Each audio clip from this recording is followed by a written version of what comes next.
17 murders in a lifetime is no easy task, but there is one man that is known mostly for his mass murder. This is absolutely important because it is good to know the reasoning of why and how he killed all the people that he did. Jeffrey Dahmer was by no means a good man, but the ways he committed the ultimate crime are shocking. To illustrate this, there has been research done to explain his childhood and what led up to Dahmer murdering 17 people, how his life played out when he was committing murder, and how he died, and why his killer thought it was right to end Jeffrey Dahmer. Although most people believe 17 murders is never the right thing, Jeffrey Dahmer had many things in his childhood and how he grew up that led him to commit so much violence. Jeffrey Dahmer was born in Milwaukee, Wisconsin on May 21, 1960, to Lionel and Joyce Dahmer. According to biography.com, quote, he was described as an energetic and happy child until the age of 4, when surgery to correct a double hernia seemed to effect a change in the boy, end quote.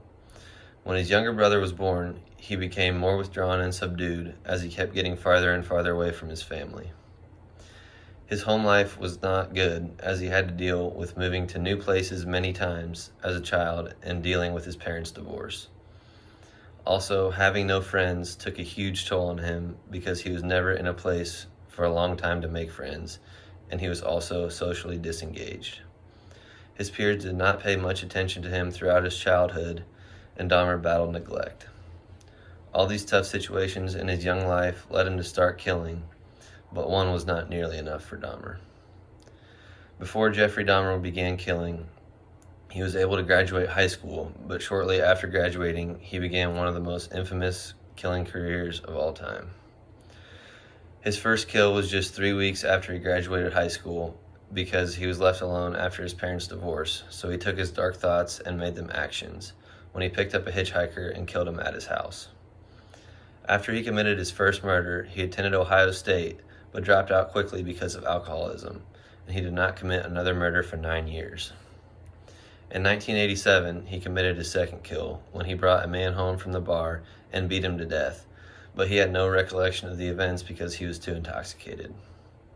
From 1988 to 1990, Dahmer killed a total of 7 people, but according to crimemuseum.org, Dahmer began killing around one person each week by the summer of 1991. He was killing about a person a week until he was caught in July when one of his victims got away and told the police what was going on. At this point, he had 17 murders, and he basically just confessed to the police all that he had done, and he was not hiding anything. He told the police about all the gruesome things he had done, like engaging in sex acts with their bodies, keeping their remains, and also keeping photos of his victims for souvenirs. The way he killed his victims depended on the situation, but it varied from knives to dumbbells to his bare hands.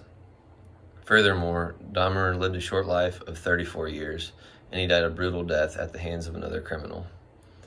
Jeffrey Dahmer died on November 28, 1994, and according to NewYorkTimes.com, quote, he was serving 15 consecutive life terms, end quote. He was murdered by Christopher Scarver, who attacked Dahmer and bludgeoned him to death, while also putting another inmate in critical condition.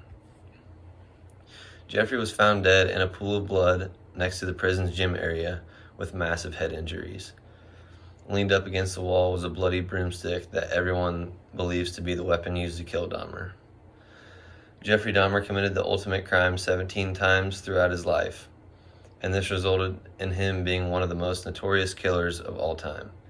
The problems in his early childhood, everything that went on during his murder days, and how he was killed all paint a picture of why he was so violent during his life. Dahmer had a lifetime of violence, but he went out a serial killing legend that will never be forgotten.